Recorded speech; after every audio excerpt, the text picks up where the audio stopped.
10:30ला paper होता.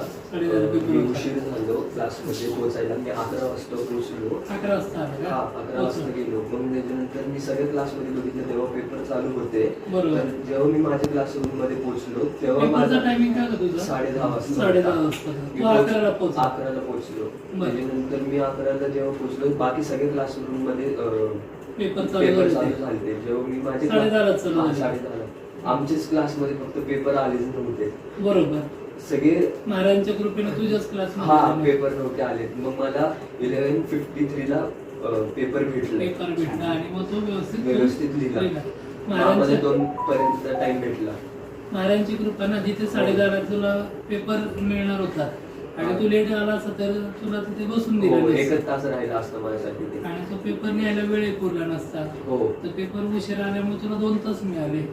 Paper उशिरा झाला. महाराजांनी आणि तू मागच्या वेळेसच आला होता ना गुरुवारी. हो, गुरुवारी की आलो. महाराजांना सांगितलं की माझ्या पेपरचं बघा. हो, तर महाराजांनी बरोबर पुढची सोय लावली. दर्शनानंतर तुला तो अनुभव दिला. हो. तेच असंच महाराजांची जेव्हा कृपा राहू दे असं आपण महाराजांना हे करू. श्री स्वामी. श्री स्वामी.